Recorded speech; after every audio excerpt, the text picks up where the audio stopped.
నా అన్వేషణ అన్నటోడు మన హిందూ దేవుల గురించి ఎంత నీచాతి నీచంగా మాట్లాడో ఒక్కసారి వినండి. టాపిక్లోకి వెళ్ళబోయే ముందు సీతాదేవి తర్వాత ద్రౌపది ఏ టీ షర్ట్లు వేసుకున్నాక రేపులయ్యి విన్నారు కదా. నా అన్వేషణ అన్నటోడు సీతాదేవి అదేవిధంగా ద్రౌపది దేవి మీద ఏ విధంగా జిగుత్సాకరంగా అసలు నీచాతి నీచంగా మాట్లాడో విన్నారు కదా. అదేవిధంగా గరికపాటి గారి మీద కూడా వాడు అతి నీచాతి నీచంగా అయితే మాట్లాడడం జరిగింది. యాక్చువల్గా వీడికి సంబంధమే లేని విషయంలో వీడు దూరిండు. ఎందుకంటే శివాజీ గారు ఏదైతే దండోర ఈవెంట్లో మాట్లాడిండో ఆ మాటలకి ఆయన క్షమాపణ చెప్పిండు.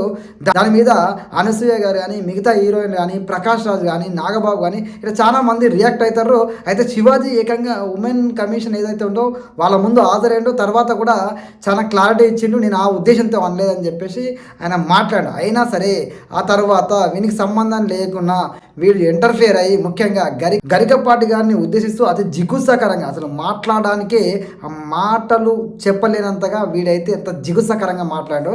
అదేవిధంగా ముఖ్యంగా సీతాదేవి గురించి కానీ ద్రౌపది దేవి గురించి కానీ వీడే ఎంత స్వయంగా ఆ రోజుల్లో వాళ్ళు టీషర్ట్లు జీన్స్ వేసుకున్నారా రేపులు అవ్వడానికి అని అతి నీచంగా మాట్లాడు.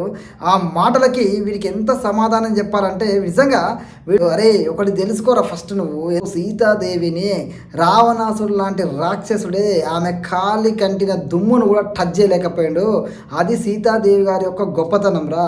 ఆ సీతాదేవి గారి కాళ్ళు కడిగి నువ్వు నెత్తిన పోసుకుంటే ఇంత పుణ్యం అని వస్తుంది నీకు. సీతాదేవి మాట తీయడం అనేది ఆ పిలుపు ఏదైతే ఉందో రెండు కళ్ళు పోయి అతి నీచంగా నీ పరిస్థితి తయారవుతుంది. ఎందుకంటే కర్మ అనేది ఒకటి ఉంటుంది. ఎందుకంటే మనం ఎవరి గురించి మాట్లాడుతున్నామో మాట్లాడే ముందు 1కి 10 సార్లు ఆలోచించుకోవాలి. ఏదో సబ్స్క్రైబర్స్ ఉన్నారు కదా, నీ దేశంలో లేను కదా, నన్ను ఎవడేం చేస్తాడు, ఆ దేవుళ్ళ గురించి మాట్లాడి నన్ను ఎవడేం చేస్తాడు అనుకోండి, మేమేం చేయం రా భయ్.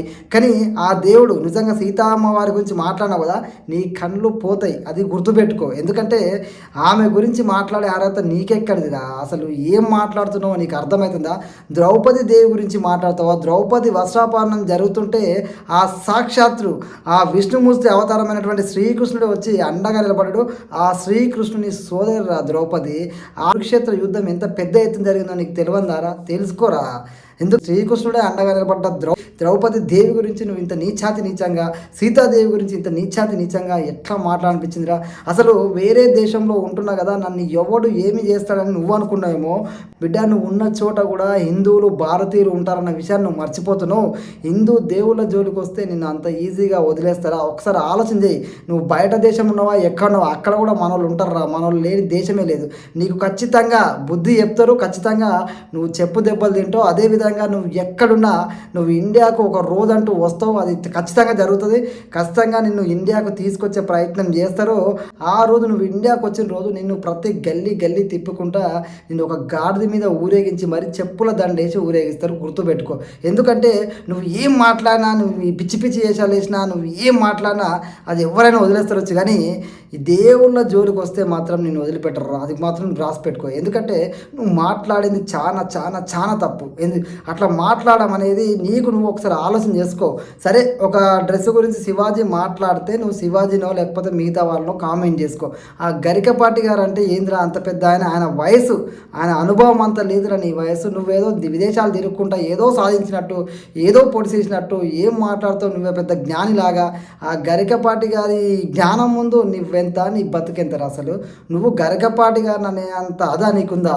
గరికపాటి గారి గురించి ఎంత నీచాతి, అసలు నేను చెప్పలేకపోతున్నా ఎంత నీచంగా మాట్లాడుతున్నావు అంటే. గరికపాటి గారు ఒక్క మాట అంటే నువ్వు తట్టుకుంటావారా? అసలు కనీసము నువ్వు ఒకసారి ఇండియాకి రా. ఇండియాకి వచ్చి గరికపాటి గారు నాను హిందూ దేవుళ్ళ గురించి మాట్లాడు, నువ్వు సీతమ్మ వారి గురించి మాట్లాడు, ద్రౌపది దేవి గురించి మాట్లాడప్పుడు అప్పుడు చూద్దాం నువ్వు ఏం మాట్లాడతావు, నువ్వేంది, నీ కథ ఏందని. నడి రోడ్డు మీద నిన్ను గుండె గీయించి ఆ గాడిద మీద ఊరేగిస్తారు బిడ్డ. ఏమనుకుంటున్నావో ఏమో. అసలు ఎక్కడో బయటి దేశం నుండి నువ్వు హీరోలాగా ఫీల్ అవుతున్నట్టున్నావు.